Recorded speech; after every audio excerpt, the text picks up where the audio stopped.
Isa ba sa naghahanap ng paraan para mapokusan ka ulit ng taong mahal mo?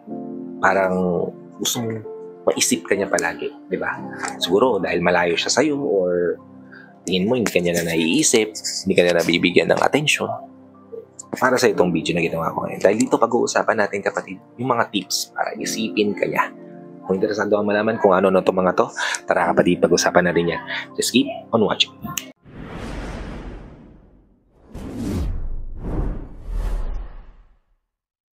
Hi, I'm Gary Pim at gumagawa ko ng mga videos na katulad nito para matulungan ka na maging best version ng sarili mo at may bigay mo yung best self mo syempre sa taong mahal mo. Kaya kung bago ka pa lang dito sa channel ko, please consider liking this video. Hit the subscribe button and the notification bell para lagi kang updated sa mga videos na katulad nito na i-upload pa natin sa inaharap. Huwag na natin paligoy-ligoyin pa. Ang unang paraan kapatid para lagi kanyang isipin, huwag mo siyang pukusan. The more kasing pinupukusan natin ng gusto, binibigyan natin ng so much attention yung partner natin, the more siyang nakakampante sa relasyon na meron tayo. So mas mainam mga kapatid na instead of waiting for his or her reply sa mga chat and text, fokusan mo na lang yung sarili mo, di ba? Bigyan mo ng atensyon yung sarili mo, di ba? Kasi kapag ginawa mo yun, yung maghintay sa walang kasiguraduhan, ikaw lang din yung masasaktan eventually. Kasi baka hindi nga talaga siya mag-reply o busy nga naman talaga siya doing things na posibleng makatulong o hindi sa relasyon mo habang ikaw naghihintay sa kanya, di ba? What if yung focus mo i-divert mo sa iba? What if bigyan mo ng pagkakataon yung sarili mo na mag-enjoy din o bigyan mo ng pagkakataon yung sarili mo na mag-grow din habang hindi siya nagre-reply sa'yo? Huwag mong masyadong iilagay yung full attention mo sa taong mahal mo. Diba? That way kapatid, with or without him, kaya mo mag-improve, kaya mo maging better, diba? Ikalawa, i-improve mo lang lagi yung sarili mo. Gumawa ka ng paraan para maging better than your yesterday self, diba? Ang goal ko nga every single day maging 1% better than yesterday. Hindi mo naman kailangan maging 100% better, diba? O 2 times better than your yesterday. Ang kailangan mo lang gawin do something na alam mo na makapagpa-improve sa buhay mo na hindi mo nagawa kahapon, diba? Halimbawa, gusto mong may ma-achieve na goal. What if today mag-start ka na? Isulat mo na, iplano mo na, diba? Kahapon hindi mo nagawa. Ngayon gawin mo na. At least 1% better ka na than your yesterday. And tomorrow, mag-take action ka na o trabahuin mo na, diba? Para ma-achieve mo eventually after 365 days, imposibleng hindi mo ma-achieve yung goal na sinet mo para sa sarili mo, diba? I-improve mo lang yung sarili mo every single day.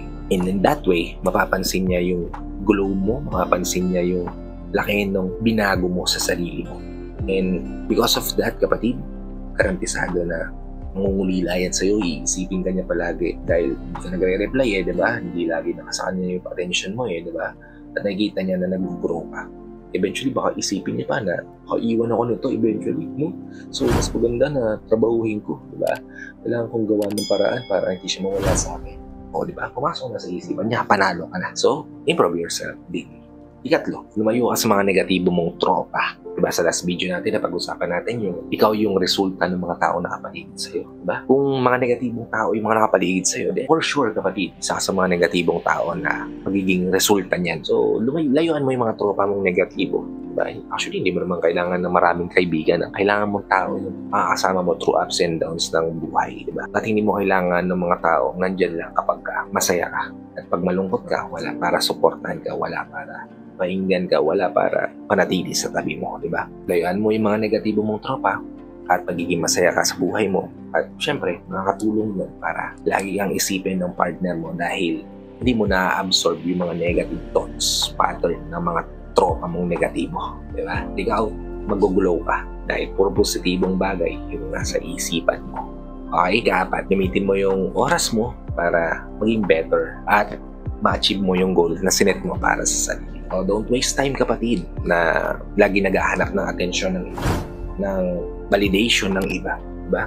Huwag mong hayaan yung sarili mo na maging ganun. Gamitin mo yung oras mo para trabahuhin yung goal na sinet mo para sa sarili mo. At syempre para sa relasyon mo. Kasi yung better version ng sarili mo, yan yung mas better na makakasama ng taong mahal. Hindi yung self mo na lugmo, malungkot, laging negatibo. At ang ikalima, stay consistent and go beyond yourself. Diba?